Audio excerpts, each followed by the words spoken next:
Next आपका topic है इसका लॉ ऑफ मैलस।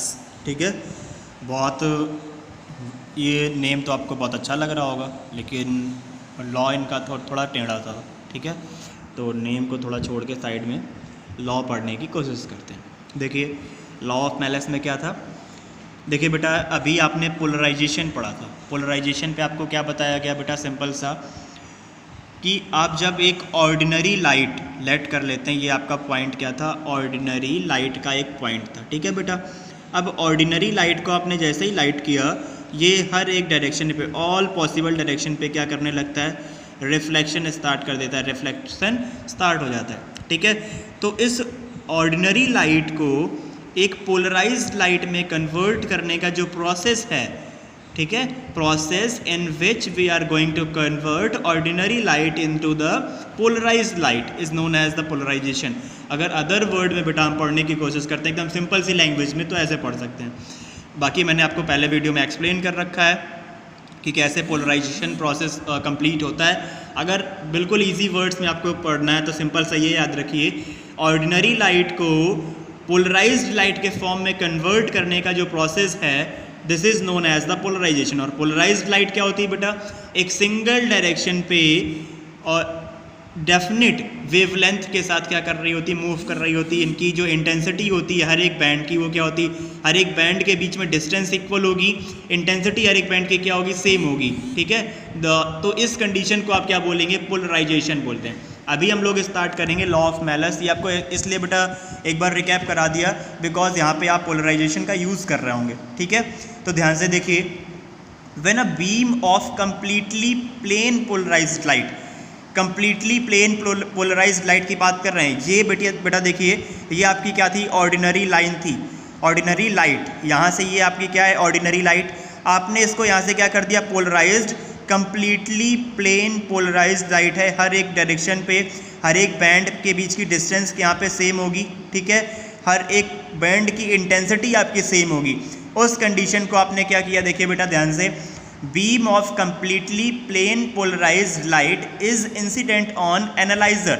किस पे आप इंसिडेंट करा रहे हैं बेटा, analyser. This is known as the analyser. ठीक है, the intensity of transmitted light from analyser, जो इंटेंसिटी होती है ट्रांसमिटेड लाइट की एनालाइजर से, directly proportional to the square of cosine. Cosine का बेटा मतलब होता है कॉस। जब सिर्फ साइन लिख के दिया जाएगा तो साइन लिखेंगे, कहीं भी अगर कोसाइन लिखा मिलता है तो उसका सिंपल सा इजी सा मतलब आपके लिए कॉस होना चाहिए। ठीक है, तो ध्यान से देखिए बेटा, जब एनालाइजर पे कंप्लीटली पोलराइज्ड लाइट क्या करती है, इंसिडेंट करती है। ठीक है, तो उस टाइम पे वो डायरेक्टली प्रोपोर्शनल हो जाती है cosine of angle between them, square, sorry पहले स्क्वायर ऑफ कोसाइन ऑफ, दो चीज़ें याद रखिए, directly proportional to the square of cosine of angle between plane of transmission of analyser and polariser.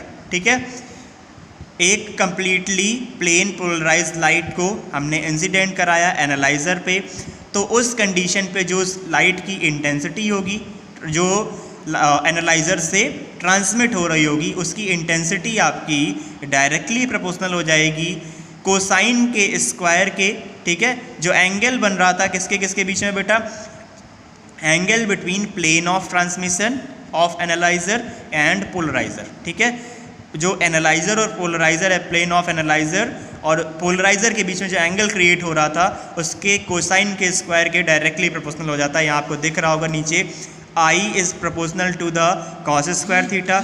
अब एक प्रोपोर्शनलिटी कांस्टेंट यहाँ पे यूज़ करते हैं बेटा, जैसे ही प्रोपोर्शनल हटाएंगे यहाँ पे proportionality constant I naught use करते हैं, I equal I naught cos square theta. अब ध्यान से देखिए बेटा, आई की जैसे ही थीटा आप 0 डिग्री प्लेस कराते हैं तो कॉस 0 की वैल्यू क्या हो जाती है, 1, और कॉस 1 का स्क्वायर करते रहेंगे 1 ही आएगा। ठीक है, आप ध्यान से देखिए, अगर 1 आया तो आई किसके इक्वल हो जाएगा, आई नॉट के, मतलब जो आई होगा किस कंडीशन में पहुंच जाएगा, इंटेंसिटी आपकी क्या हो जाएगी, मैक्सिमम हो जाएगी।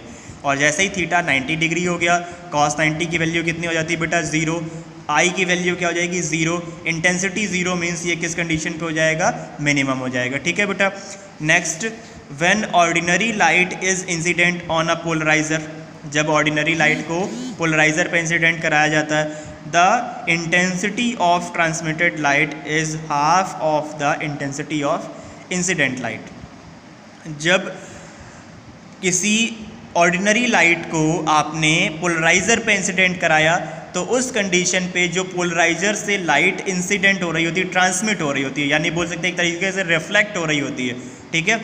इंसिडेंट होने के बाद किसी पोलराइज़र पे ऑर्डिनरी लाइट, अगर ऑर्डिनरी लाइट को आपने किस पे इंसिडेंट कराया बेटा, किसी पोलराइज़र पे, उससे जो इंसिडेंट लाइट थी ट्रांसमिट होने के बाद जस्ट क्या हो जाती, हाफ, उसकी इंटेंसिटी आपकी क्या हो जाती, जस्ट हाफ।